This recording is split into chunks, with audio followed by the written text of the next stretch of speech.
Hello everyone, Forest Focus as Nottingham Forest learn who they will face in the Europa League playoffs. We'll discuss that tie, preview the Palace game and discuss the latest transfer news on Mateta and what would have been a highly controversial move for Danilo if you're a Botafogo fan, in the company of, first of all, Mikey Clarke. Mikey, afternoon, how are you, mate? Yeah, really good, thank you. I really enjoyed last night. Brilliant performance. I'm looking forward to talking about it. So yeah, really good, thanks. Good to have you with us. Pete Blackburn, how are you? And I'll preface the question by saying I think you were in hibernation yesterday after a slightly heavy night on the podcast night out. So you've got to be honest. How are you? I think I might have had a bit of dodgy food or something because yesterday was a bit of a struggle. No, I can't blame the guys for that. A couple of us did get we got very much stuck into the festive proceedings since it was a delayed Christmas meal and had a very nice time. Good. I'm glad to hear it. I know you were led astray by Greg Mitchell. The innocent youth of Pete Blackburn was led off the beaten path a little bit. So yes, glad you're better. Shout out to Slice and Brew. Very enjoyable evening there. Very good food. Trent Nav's always our first love, but if you're looking for a bit on the side in Nottingham, then head to Slice and Brew for some pizza, jacket potato skins. What else was there? Greg was raving about Little Gem salad lettuce, and it was lovely. So, yeah, that was nice. Very good beers. Yeah, top notch evening. Right, loads to get through today. So we'll start with the Europa League draw. We've been drawn against Fenerbahce, not Panathinaikos, which Sean Dyche might be relieved about or might not be. I don't know when you hear who's in Fenerbahce's squad. The first leg is on the 18th or 19th in Istanbul. Second leg a week later back at our place. Just on Fenerbahce, second in the Turkish league. Not lost a game yet, although they've drawn quite a few. Only finished 19th in the Europa League. When you look at their squad, it's quite interesting, Pete. Edison, Soyuncu, Guendouzi, Fred, Asensio, John Duran, En-Nesyri, who we discussed. They're trying to buy Kante, they're trying to buy Lookman. There's some money in Turkish football. How are you feeling about this tie? I think I don't think I was desperately pleased about either of the two options, to be honest, for various reasons. They're both probably potentially quite intimidating away trips for anyone going, so fair play if you are. Yeah, like you say, I think the Fenerbahce squad has got a lot of pretty big names, a lot of highly paid guys. I'm not even sure if you mentioned Marco Asensio and Skriniar. Yeah, I mean there's a long old list of them. So I think it'll be a strong test, and we'll have to do pretty well to get through, and we'll have to be a lot better than we have been in a fair few of these European games. But if you're going to be in European competitions, it's sort of what it's all about, isn't it? Really, it's challenging yourself against some of the better sides around Europe. And I think Forest have got more than enough to be getting past Fenerbahce if they play to their best. If I was a Fenerbahce fan, I'd also be looking down the list of Forest players and thinking, wow, there's some quality and some expense there as well. So I'm sure they'll be feeling exactly the same. And I'd back us if we can get to the sort of levels we know we can. And I guess it'd be probably more likely to be a slightly stronger team than we've seen in Europe. So I think it'd be interesting. And it does feel like a proper sort of high quality European tie against a big name that probably is the sort of thing that you want when you come into these competitions. So it's exciting. Thank you very much to Greg signing up for membership. Very good of you. Had lots of people sign up last night as well. So really good of anyone who has signed up for membership. Really appreciate that. Are you going to go, Mikey? I know James, who we're in a WhatsApp chat with, said, nice knowing you, lads. That is a bit of a sentiment about the atmosphere that's going to be out there for fans who go. Are you thinking of it or not? I'd love to, but I think work's going to get in the way of this one. I might be able to do the one after if we manage to get through. We shall see. I'm kind of with Pete. I wasn't quite enamoured with the two options that we had. But I think Pete hit the nail on the head. If you're going to get to this stage, it's knockout football. Every team will have their own weapons. They've qualified for a reason, so it's going to be tough. I'm just glad that the home leg is second, because I do not fancy going there and trying to hold on to something with their fans. I think if we escape that place with a draw, it'll be a very good result, and then we'll try and beat them at home. So yeah, it is what it is. I think in terms of yesterday, though, really quickly, if we play like that, we can beat anyone. Let's be honest. I mean, that was a really, really nice performance, and some of the lads are now knocking at the door. So this is what it's all about, right? We've got a squad, we've got to use them, and now we're getting into the business end of, the league and also the Europa League. you're hoping some of them will step to the front now. So yeah, you've just reeled off a list of names there. Some of them are in Turkish football for a reason, I would say, and they're getting paid quite a lot. But on paper, some of them are quite scary. Although they will be looking at us and thinking the same, and watching last night and thinking, blimey. So I reckon it's going to be a cracking tie. It's what it's all about. Let's just embrace it and love it. And hopefully when the second leg comes, we've got a fighting chance of getting over the line. In terms of the rest of the competition, if we get through, Paul Morley sent me a very detailed message, which I appreciate because I don't understand any of this. But it'd be Fenerbahce, then last 16, if we get through, Betis or Midtjylland. Quarter-final, Porto, Braga, Celtic or Stuttgart. Then more messages, and his conclusion at the end is we're in the wrong half of the draw. So we shall see how it shakes out. We're in the tougher half of the draw, I think. But we'll see how it shakes out, and it is very exciting. Staying with last night then, Pete. I mean, there's a couple of players to talk about. I think McAtee's the primary one. We've been hoping for him and wishing for him to produce that. I mean, we've got to keep him around, haven't we, for the rest of the season? Unless some mad money comes in now, hopefully this is his catalyst. Yeah, you'd hope so. I mean, I thought he was arguably the best player on the pitch last night. Some really nice moments, and a lot of the stuff that we've really hoped that we would see from him that we just haven't really, for various reasons. Personally, I've never really been of the mind to move any of these players that we signed in the summer on. I just don't think I've repeated this, endlessly on this podcast, but I just don't think we've really given them the environment to see what they could do yet. It's been such a messy season and so chaotic off the pitch, and now it's a scrap and what have you. It's not really the ideal scenario for any of them, but we know that there's quality there. I think it would be a bit mad to think that all of these players are suddenly just incapable at the same time. We know that these have all got players. These are all players who've got talent, and I think the key with McAtee last night was that whilst I was pretty irritated at the start of the game when I saw him looking like he was quite far out wide on the right, actually he was given the license or took the initiative to come inside and spend a very significant portion of the game in the areas of the pitch where he can really hurt somebody. That sort of right-hand side pocket, the sort of channel in between the 10 and the and a sort of, I guess, an authentic wide man. That's really where you want him, drifting in between the lines, cutting in on his left.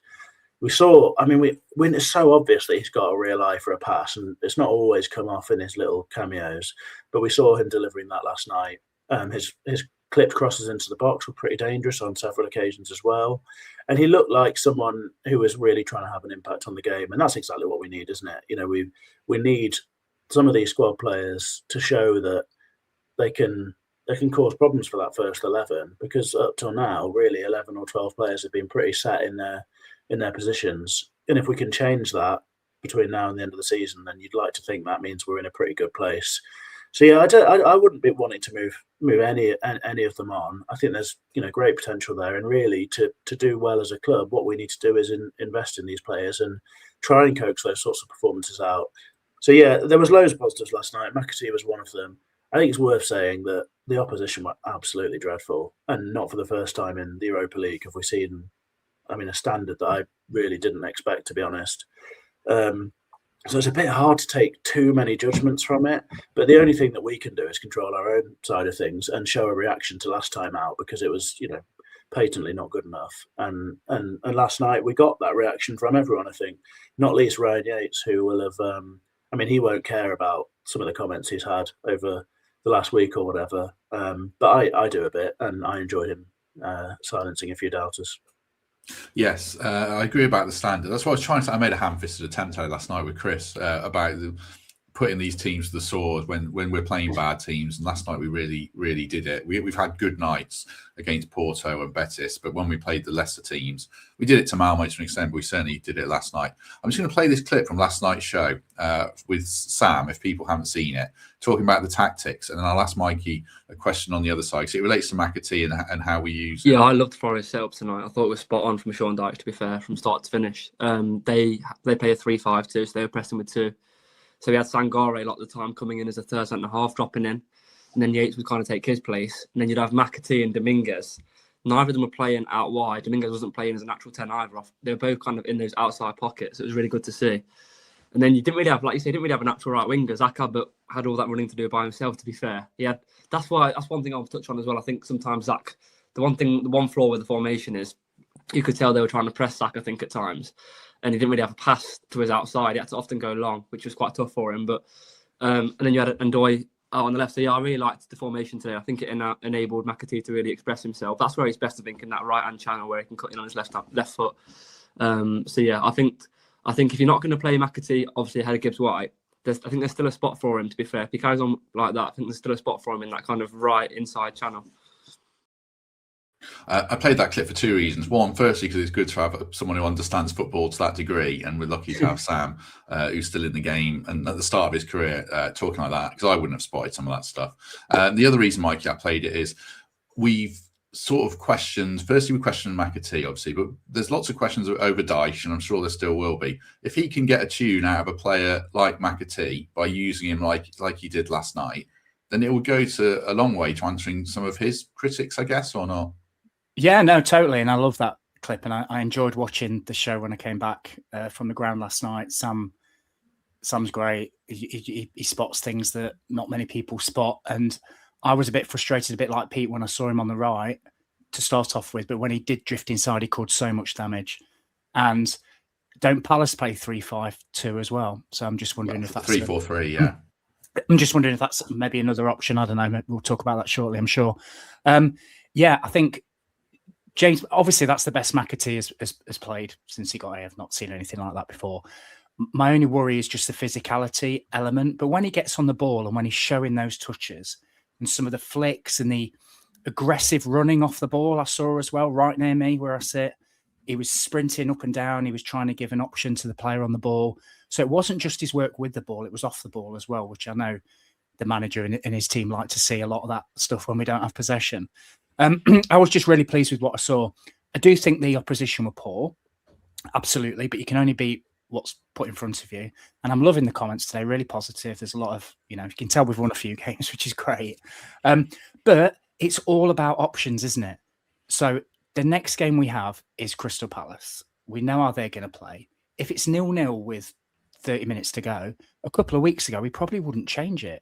Now he's got a McAtee to bring on. He's got Taiwo that scored in the last game. He's got Nico Dominguez, who I thought was fantastic again last night. He's got Ryan Yates. What did Ryan Yates drink at half-time last night? Because I want some of it. Because he came out. Definitely wasn't the same thing we were drinking the other night, that's for sure. No, absolutely not. Unless he's feeling rough today. Who knows? But he was fantastic and he led by example. So if it's 0-0 on Sunday with half an hour to go, he now looks at that bench and thinks, right, the last time these lads were on the pitch, they were fantastic. I'm going to bring McAtee on for 30 minutes. I'm going to stick a Yatesy on. I'm going to bring Taiwo on and the new big lad that we've got. So it's all about options for me. But yeah, going back to your original question, McAtee, he did himself a whole lot of good last night with that performance. And it's great to see him with a smile on his face. And I love the way they celebrated the goal as well. The little, I don't know what that dance was about, but it was nice. So they're obviously really pleased for him, and he's obviously very well liked. And I just hope we kick on from here because we just got a great opportunity, and it feels a lot more positive than it did a few weeks ago. So well done to the lads last night and the crowd as well.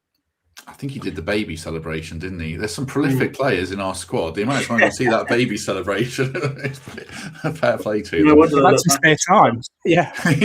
yeah, exactly. I mean, we could talk about a load of players. We could have done a Sangare bit, but the positive about Sangare is he played so well that we see that enough sufficiently. I don't feel like we needed to do a bit on him last night, but he was really good. Dan and Ndoye, Jesus. Before we move on, Pete, any players or bits from the game you want to highlight? Well, I think, as I say, I'm a little bit reticent to make too many sort of big judgments just because I was so unimpressed with the opposition. But I think the thing that that sort of stuck with me really was the positivity about some of them. So both McAtee and Ndoye were very forward-looking and very direct in the way they wanted to impact the game. They were both looking to drive with the ball, to make those passes. I mean, I think Ndoye, he looked so much more positive and so much brighter. It was all probably very good until the last action. Sometimes the last action was maybe a little bit rushed, or perhaps he could have picked a slightly better option. But I did think he looked much more like the player that we'd signed at the start of the season, and that's really positive. And like you guys touched upon with McAtee and the sort of smiles and everyone celebrating together, it did feel to me like those were really good signs about the state of morale and such like. And perhaps these last few results have really helped turn things around in that sense. So that's the big thing for me. You know, the players who came in all I thought made a good impact, not least Yatesy, obviously, and Ndoye we've mentioned. Jesus, again, I don't want to be too much of a downer. I just don't think you could score those goals in the Premier League. The defending is mad. There's so much time and space and hardly anyone impacting on them, but he took the goals great. So yeah, I think we can take positives from our spirit and our performance and the endeavour that we showed, and the fact that we got it done. Because ultimately, last week Braga were dreadful as well, I thought, and we made no impact on the game. So it was very different to that. And the key thing now is, if we can get a result at the weekend, suddenly this run of games that we've had, it goes from someone like me maybe being a bit picky with some of the performances or results and saying, we got a bit lucky there, or that wasn't quite right, but we scraped through. It starts to go to a really impressive set of results that you can only imagine will really boost the players and give us a really strong chance of staying up. So I'm sure Dyche will be saying the same thing. It's on to the next one, all those cliches, but it feels like we've got positive energy to take into it now. Can I just add, Matt, really quick, just to what Pete says before we move on? The Jesus thing, I kind of agree. That first goal where they just back off, that's vile defending. Like, honestly, that's he's had that shot 50 times in the Premier League, and it just blocks every time. The second's the same as well, though. Like, that ball is never making it to the situation where he actually gets a shot off. It was catastrophic. Well, the thing to look at it, if you flip it and say, well, maybe he's our European man then. If teams are going to play like this in Europe, he's got numerous goals in Europe. And actually, if you look at the UEFA website, which I'm looked at now, match day 8, where players vote, people vote, there's 5 Forest players in yesterday's team. You got Milankovic, Sangare, McAtee, Ndoye, and Jesus in the team. So I don't know how that's, but I always love seeing Forest players getting in the team. So it's horses for courses, isn't it? If teams are going to defend like that in Europe, then Jesus is the man. And now we've got options otherwise in the league, haven't we? So it's positive. I still think he's the man in the Premier League. We'll talk transfers around that, certainly. Go on, Pete. Did you want to come in before I move? No, I was just going to say, I think it'd be tremendously harsh not to pick him in the starting 11 for Sunday, and I'd certainly be doing that. Obviously, that is without any enormous knowledge of the new chap, Ndoye, and what he's looked like in training and all that sort of stuff. But yeah, it's Jesus' shirt right now, I'd have thought. Yeah, he's playing very well, certainly. Right, we'll talk Mateta in, under a minute. Just a word for the Trent now. Obviously, we're playing Palace, big game, which we'll preview in full shortly. If you go into the game and you want to enjoy the build-up, head down, have breakfast there with Mikey. Well, no, not with Mikey. Mikey will be there having breakfast, but do say hello to him. You can also watch the match on the big screen if you're not lucky enough to have a ticket. You can watch it over the road as well. 17 screens. Fathers will have the build-up. You don't need to book or anything. I think loads of us are there on Sunday. So if you see us, do come on down and say hello. Even Pete's making an appearance. So yeah, say hello to all of us. I'm usually shackled elsewhere by friends who refuse to change habits. Although, I do enjoy our alternative options. But yeah, I'm really looking forward to it and hopefully see a few people. Yes, and like I say, we'll talk about that game, and it is a very big game. Before we do that, though, let's do transfers. We talked about Jesus and 11 goals now this season. The club are looking for more firepower, though. I saw John Percy writing in the Telegraph last night. Mateta's the man, but it looks like AC Milan is certainly at the front of the queue, Pete. How do you feel about this striker situation? Desperate for Mateta, go back in for Strand Larsen, try and upset Fenerbahce with a mad bid for John Duran, or just don't get anyone? How are you feeling about it? I'm actually relatively relaxed about it.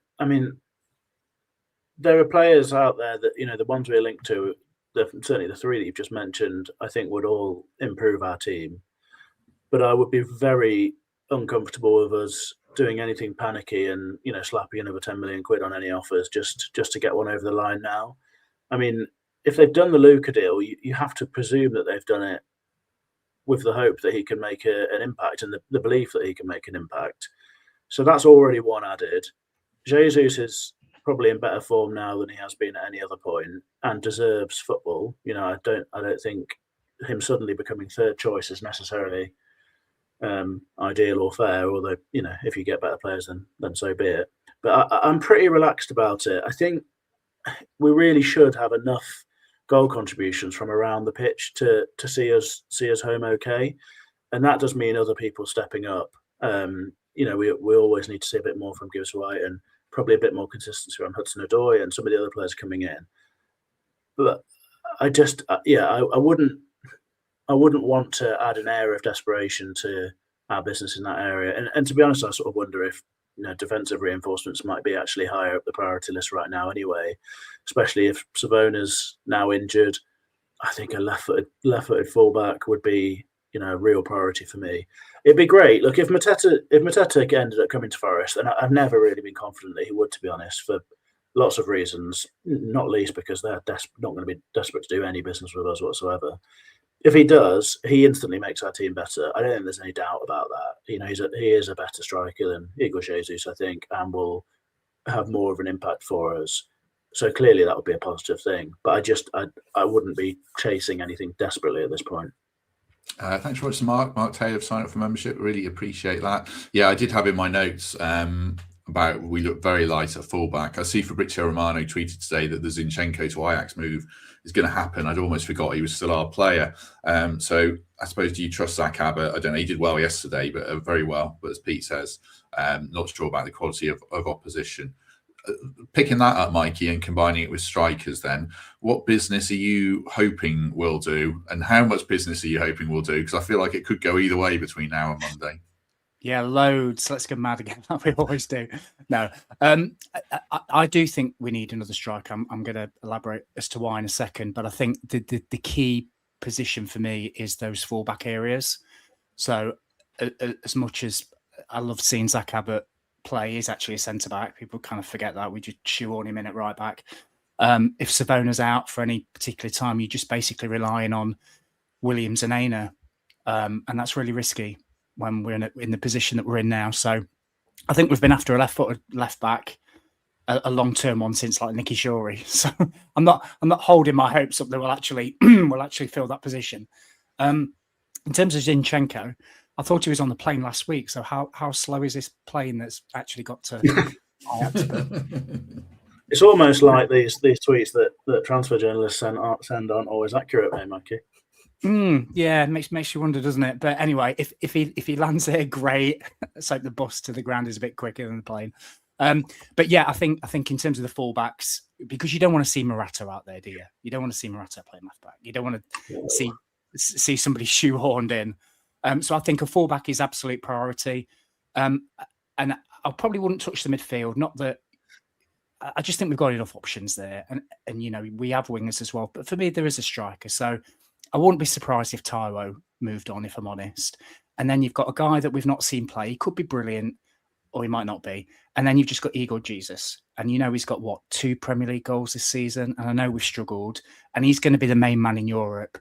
And I just don't want us to get to a stage where we're in March and, if Chris Wood doesn't come back, Taiwo's maybe gone or maybe flatters to deceive and we're not going to rely on him. We have ended up with Dan and Ndoye up front for the last few games, like people need to sort of remember that. And I understand its availability and I get that. But there's nothing like having somebody to stick the ball in the back of the net. And if we're going to stay up, we're going to need to score a few goals. So a fullback and a striker. I wouldn't go stupid. I'm not a fan of Strand Larsen. I'll put that out there now. I don't think he's worth anywhere near that sort of money. But if somebody does become available that gives you that different profile and is proven in the Premier League, they're the 2 positions that I'd want to go for, to be honest.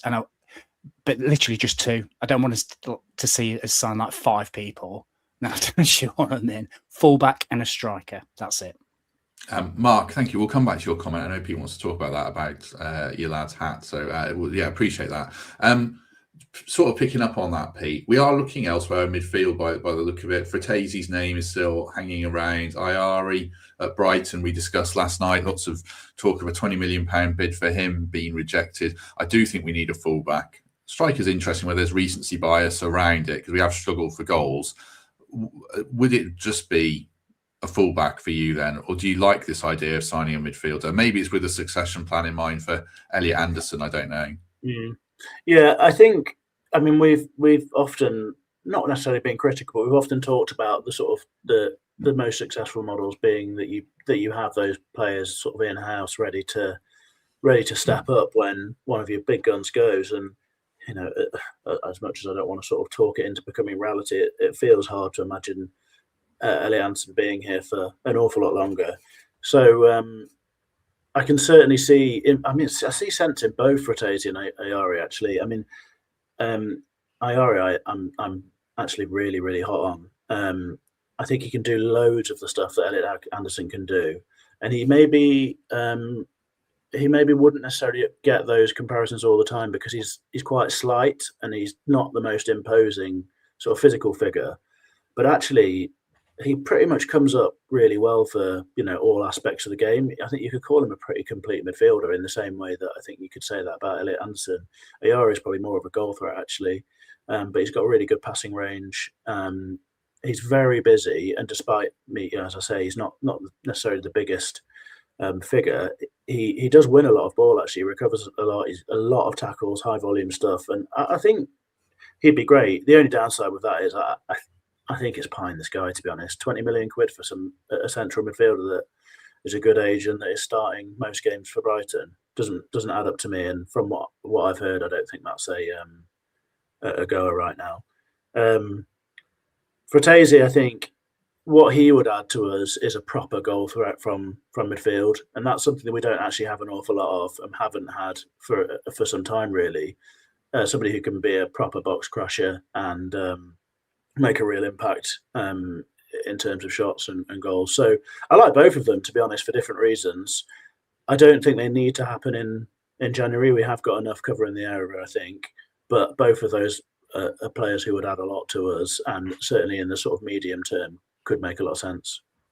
430 people with us, which is great. Do us a favour and hit like if you haven't already. Really appreciate that. The other player to reference is Danilo. This is a bit of a mad story. I don't think it's going to happen, but Brazilian media, I think it's GE Globo, if that's how you say it, who get a lot of Botafogo stuff right, reporting that we were negotiating, or Marinakis was negotiating with John Textor for the return of Danilo to Forest and a player called Montoro, who's an 18-year-old Argentinian attacking midfielder who sounds like a big prospect.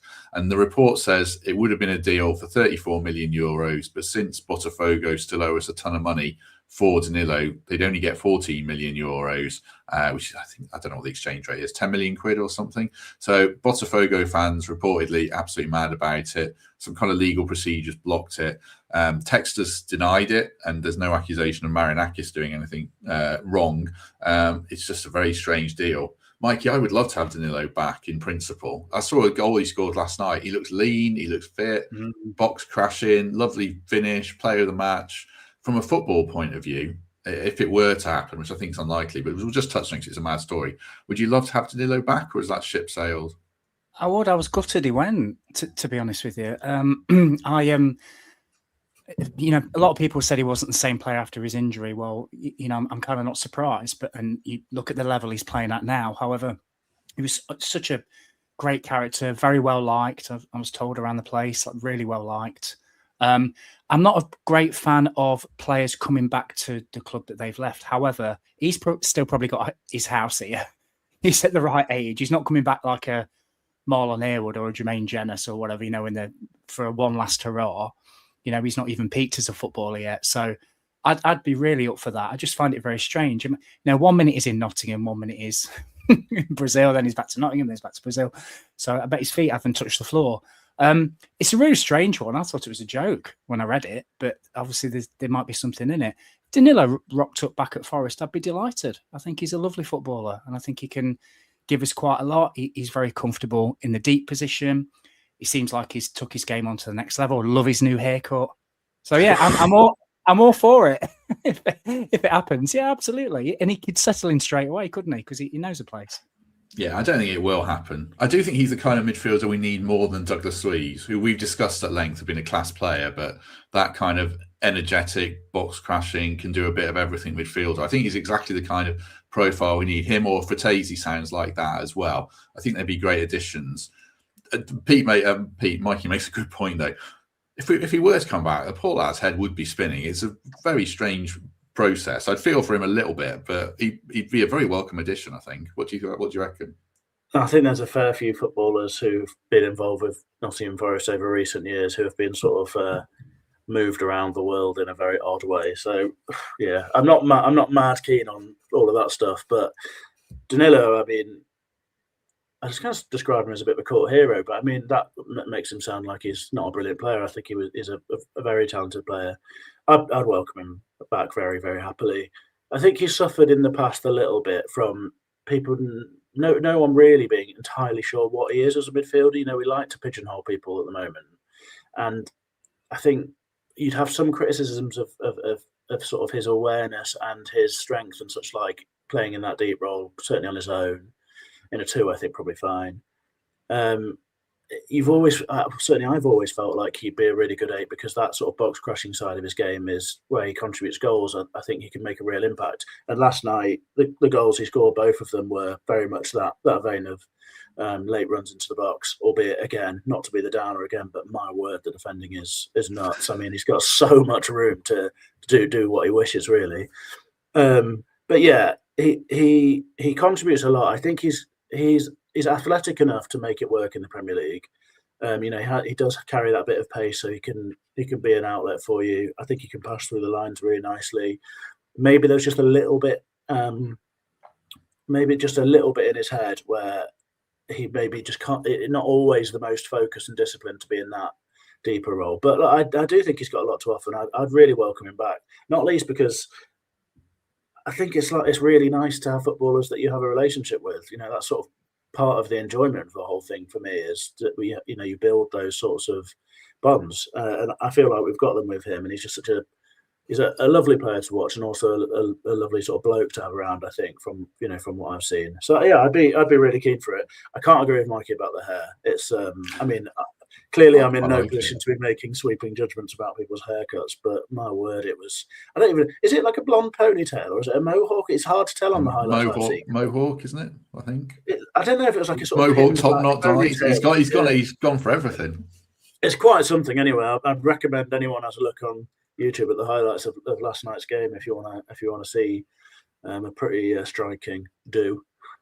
Yeah, he looks like he's filled out. He looks physically strong. You have to reference the Brazilian League versus the Premier League. I don't know what the difference is. But yeah, I'd like to see him come back. I don't think he will, but I thought it merited some discussion anyway. Right, we'll preview the Palace game next. Just before that, if you're looking to buy or sell your home in the area, do check out Home Move Estate Agents. Emails on screen, ben@homemovea.co.uk. Click the link in the description and you can see what they've got to offer.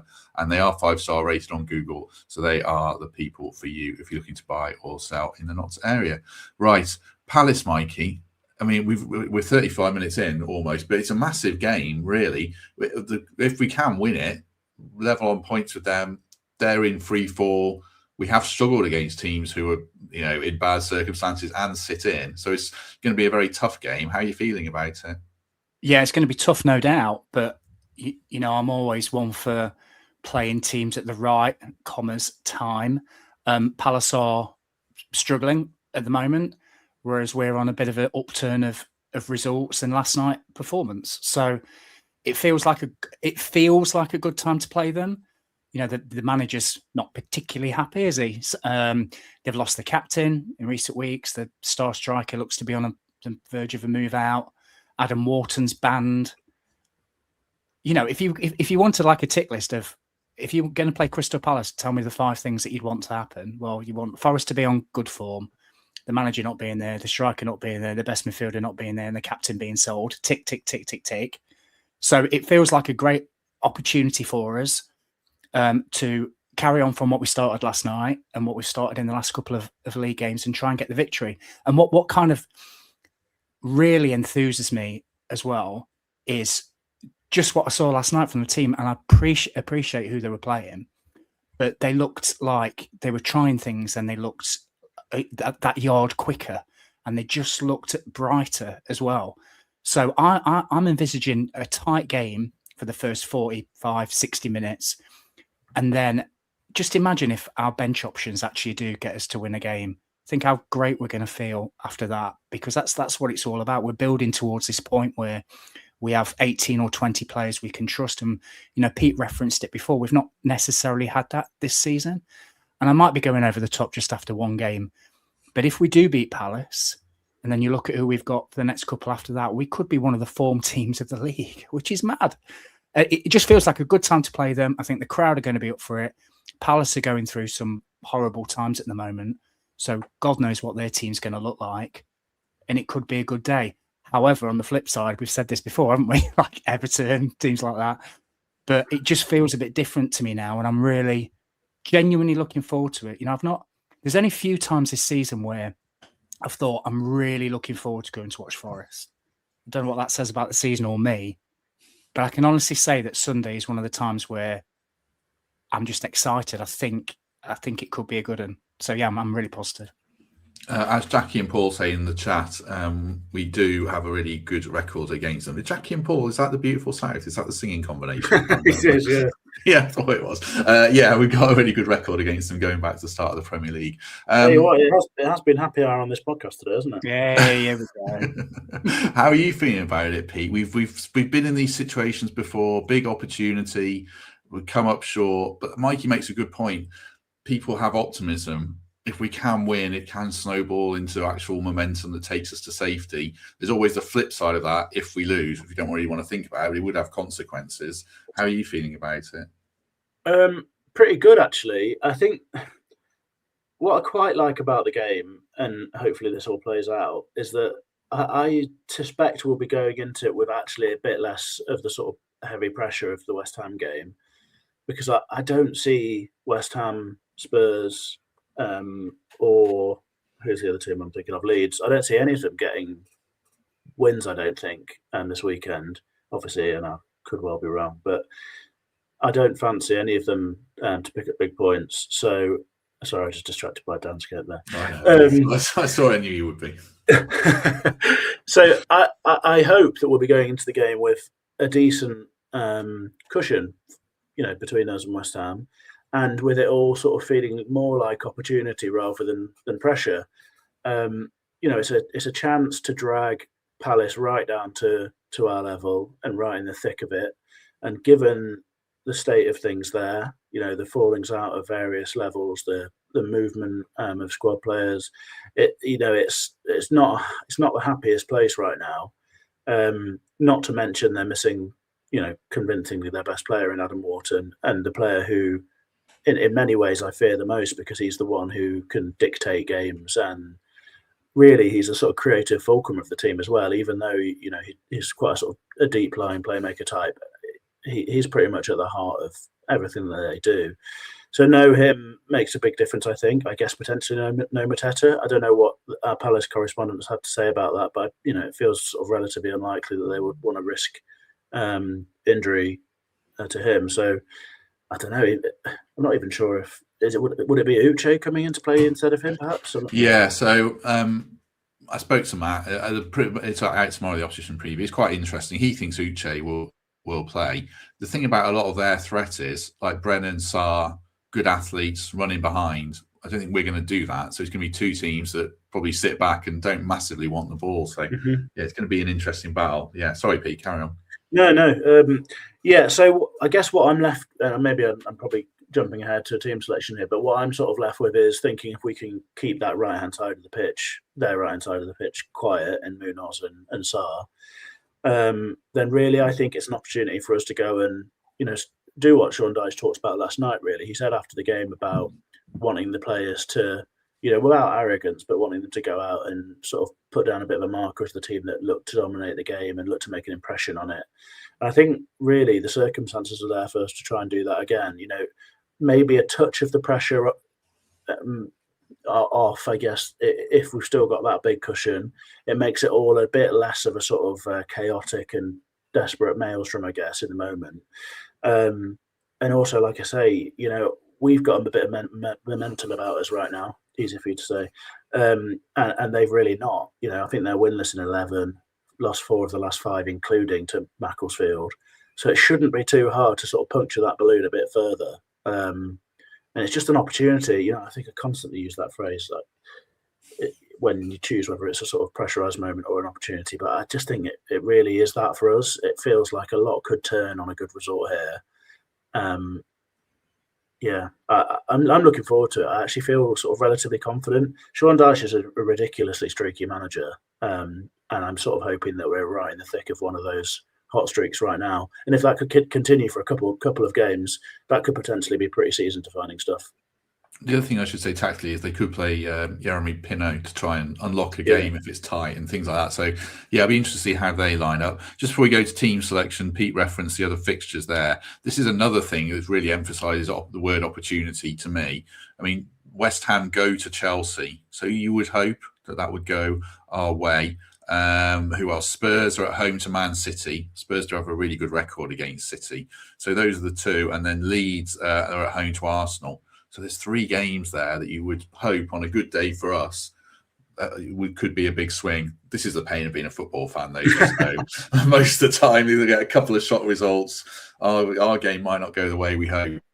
But let's see how it goes. I am looking forward to it. I'm looking forward to being there. Let's do team selection then.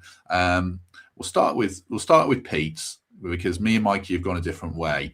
Let's put this up on screen. So Pete's team is basically unchanged from the last 2 Premier League games. Sells in goal, Aina Milenkovic, Murillo, and Nico Williams across the back. Sangare and Anderson in midfield. Hudson-Odoi, Gibbs-White, Nico Dominguez playing as a wide option with Igor Jesus up front. So just elaborate on that, Pete. You're not tempted to play 2 wingers from the start then? I wouldn't be angry if that's the way that they go about it. And, I guess that would be a sign of positive intent in many ways. I think for me, locking up that right-hand side with Dominguez and Nico Williams facing Sarr and Munoz. I mean, Munoz is a ridiculous footballer, really. He's very nominally a right-back or a right wing-back and is often very high at the pitch and floating around all over the shop. I think Dominguez is the perfect person to give us some security against those threats. And that this is a team that in recent performances has stepped up and shown that it can put an action plan in place and deliver on it. So I think they deserve a bit of trust to go again. And then we have the weapons off the bench if we need them to go even more, go more aggressive. And you'd obviously have potential injections from Hutchinson, McAtee, striking options as well now. So I think this is where I would go with it. For all the talk that we have about Palace being in a difficult time in that side of things, you still really have to go out there and properly prove that you can compete first. And this lineup does that, I think. More often than not, you get the energy from Dominguez coming in. It makes a big difference.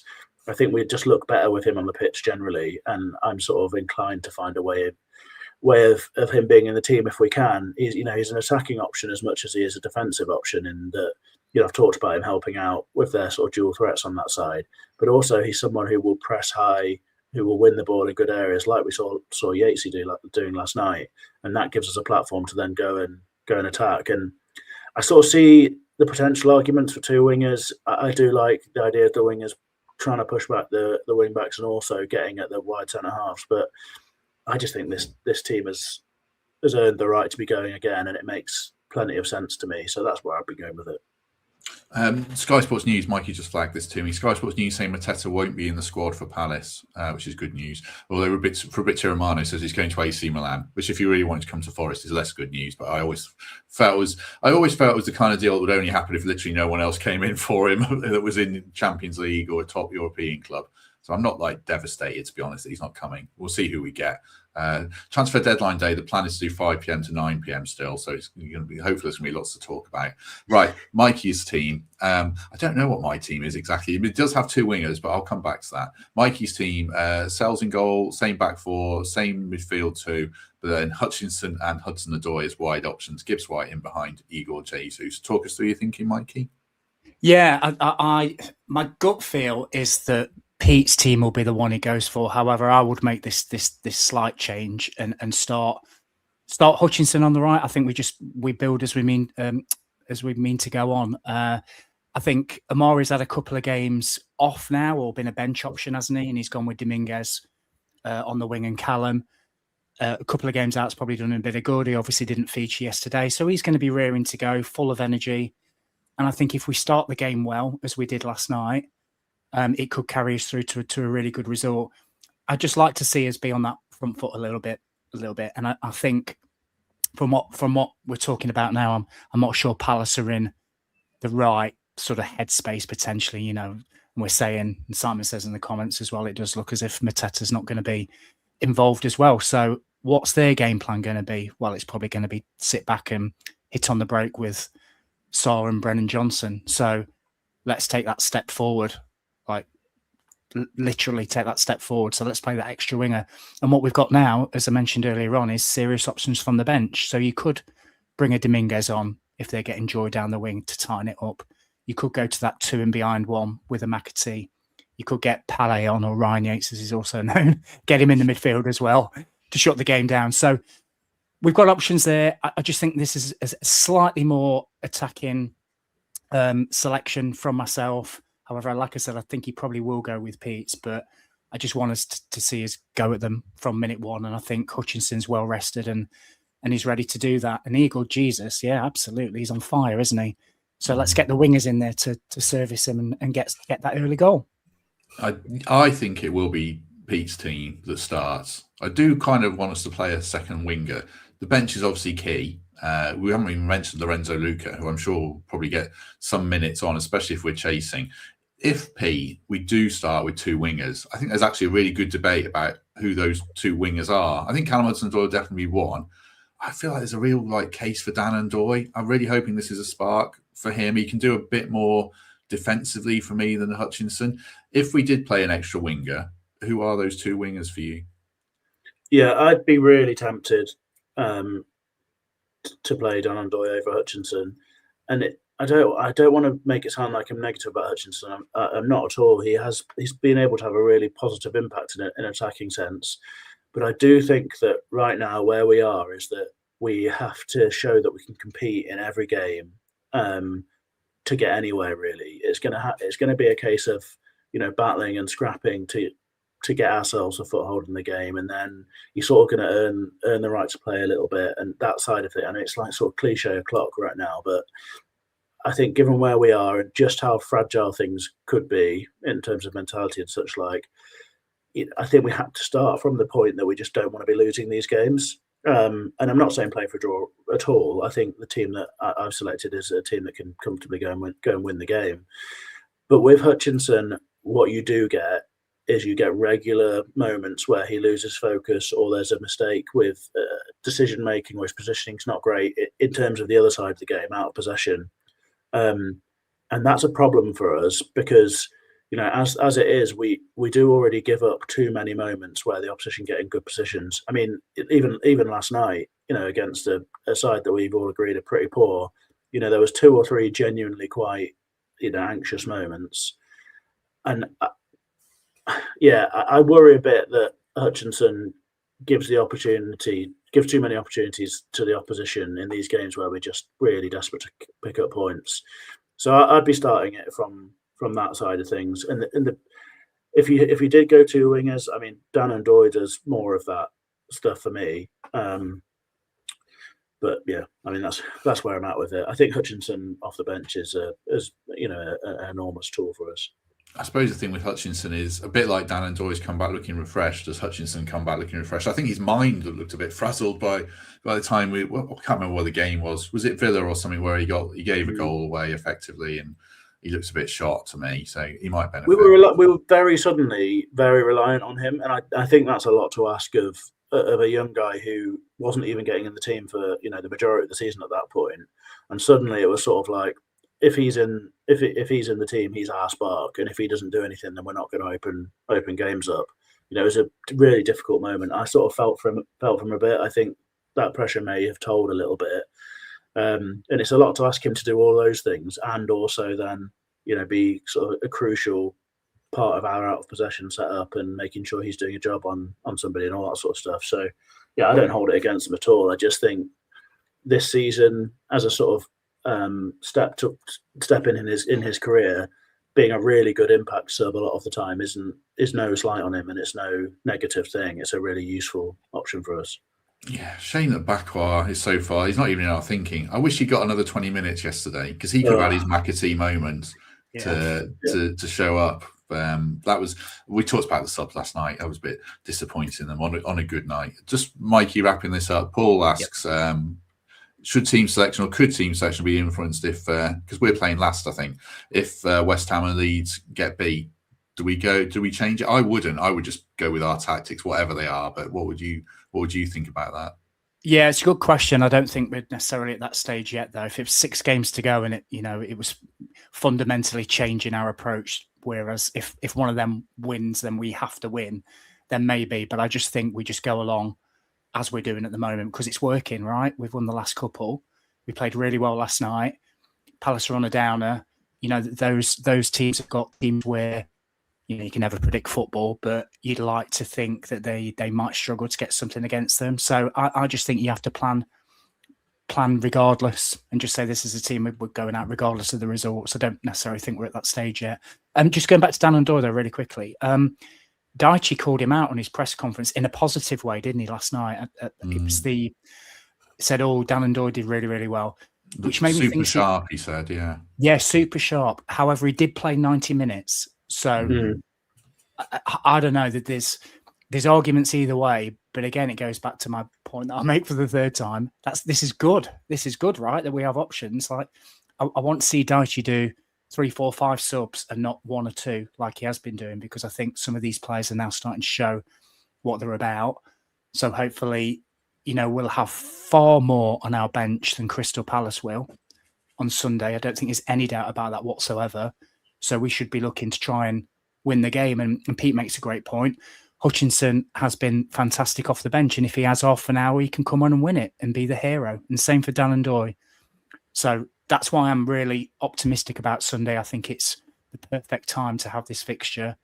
And let's just hope that the guys turn up. But I do think people like Dominguez and Dan and Ndoye and a few people that played the 90 probably won't start the game.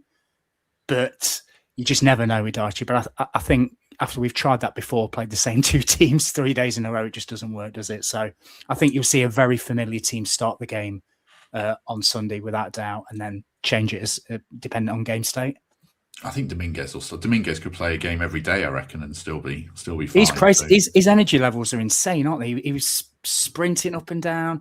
There was one point where he ran about 60 yards to block the keeper. It was like 3-0 up. And he just sprinted, and then he looked back, and I thought, he's going to do it Ola Reina now and put his hands on his hips. And he didn't, and he just sort of trotted back, like ready to do it again. He leads the press like nobody I've seen for quite a while at the City Ground. He's fantastic. I think he's still underappreciated as well. I mean, I think because of all that work he does, he gets sort of pigeonholed as just being a sort of a worker bee or whatever. But actually, that stuff like really flows through the team. I don't think it's any surprise that we look a better side with him in it. I know you obviously do lose a little bit of cutting edge or sort of direct pace or whatever, but he just makes me feel so much more secure about the plan and about the way that we're going to go about it. And I think his energy really does pick everyone else up. That is the best midfield balance, really. Sangare, Anderson, Dominguez helps Gibbs White. Yeah, it's interesting. The good thing is, like we said, I'd feel pretty happy whatever team I saw, and as long as the manager uses the bench, depending on whatever the game state is, then I think we've got a real chance.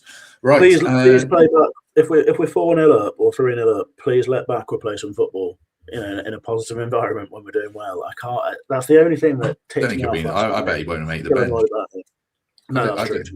I'm not sure he will. Right, let's wrap things up. Mikey, any other business? Anything you want to add? Just that I don't know whether I've been on since Braga. Probably not. I've really enjoyed the Braga trip. It was fantastic. Met a load of cool people. You enjoyed a lot of it, yeah. The performance, not so much. But I genuinely enjoyed the trip, and hi to everybody who I met there and spoke to. And no, just really looking forward to Sunday. And somebody put in the comments Mikey, you buying breakfast for everyone at Trent Nav? No, I'm having breakfast at Trent Nav. I wish I could afford it. You've got that Asda payoff, mate. Surely you can stick a bit behind the bar. Yeah, good point. But no, just stay positive, everybody. It feels like we might have turned a corner. So let's go and beat Palace on Sunday. Let's have a mad but not stupid transfer deadline day on Monday. And let's start Tuesday with a squad that's settled and that's ready to go. And we can kick on because we've got some really good games after that, really exciting ones. I think we've got like Fenerbahce and Liverpool in a week or something. What a week that's going to be. Amazing. Yeah, really. I say this all the time. Really important, interesting week coming up, which we'll keep across here, obviously. Pete, anything you want to add before we go? Yeah, well, just very briefly, I'm massively looking forward to Sunday, and I think I'd back us for a win, and I mean I think that would be pretty unbelievable, particularly if things go as we might expect elsewhere. Well, I guess it's never that simple. Otherwise, some people listening or watching might remember I spoke, and Greg spoke about the young lad Josh, whose bucket hat was lost in Braga, and I shouldn't really be surprised, but it never really ceases to amaze me how kind and brilliant the sort of wider Forest fan community can be when these sorts of things happen. And over the last few days, parcels have been arriving at my house from really, really kind people who've been sending hats and brilliant pin badges of all sorts. And yes, really, really unbelievably generous gifts for Josh. So I've already passed on some of them to his parents this morning, and there's more to give. So I guess I just want to say thank you to everyone. Really, I don't know if I should name people or not because there's some that I'm not entirely sure who they've come from in the end, but I will do anyway. So Simon Emerson, I know, sent a package that was very generous, and the guys at the Terrace sent a hat as well. And Dave Sanders, another Forest Focus watcher, he came round to my house this morning, and sadly I was in quite a sort of important, sensitive meeting, so I couldn't go. But he spoke to my wife, and my wife said that she never really gets the football thing, but she said I can really understand why you have this sort of belief in the sense of community built all after speaking to Dave, who brought around a really generous gift and was just a all-round lovely guy. So yeah, really, just thank you from the bottom of my heart, I guess. And yeah, I mean, at the moment, life is, pretty rough in many aspects, and the world looks a bit bleak. But it's very nice to be reminded that people are fundamentally good, and everything will be all right in the end, I guess. There's Mark. This is Josh's dad thanking everyone as well. Very good of everyone. Yeah, and also NFC England saying that he'll send some vintage European Cup pins as well. So yeah, great stuff. Very good. If anyone wants to just DM me on Twitter or whatever, or you can email Matt for my details. That's amazing. Thank you. The only other thing I was going to mention was today was John Robertson's funeral.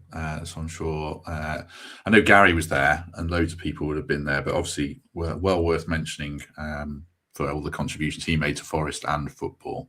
Right, we shall be back tomorrow. Opposition preview, as mentioned. I'm going to have to edit it because there's some Mateta's of Forest chat, but I'll make something of it. So join Matt Watts for that. Post-match show on Sunday with Paul and Ruby and possibly one other. And then Monday, deadline day, an epic 4-hour stream is the plan. Pete, thank you very much. Pleasure, thank you. Oh, nice to have Ruby back on the show as well. That's something to look forward to. Well, there's a stupid, funny reason why she wasn't on, which I'll tell people on Sunday that's entirely my fault around... Well, that sounds really dodgy. Okay, I'll tell people now. I messaged her months ago saying, do you want to do the post-match show? And she said, oh, I'm travelling. So I thought, oh, she's young and trendy. She's travelling around Bali or, Australia or something. So I was like, no problem. Let me know when you're back. And I didn't message her for like weeks afterwards. And it turned out she was travelling back from work. And I got completely the wrong end of the stick. So after that, Ruby is back on. So she's on Sunday with Paul. Mikey, thank you very much. Pleasure, and hopefully my voice has held up a little bit. I'm struggling today, but hopefully I'll be all right, and it'll probably go on Sunday when I scream them to 3 points. But yeah, come on, you Reds. Yeah, big week ahead, big couple of days ahead. Looking forward to the game, and if we don't see you tomorrow, we shall see you soon.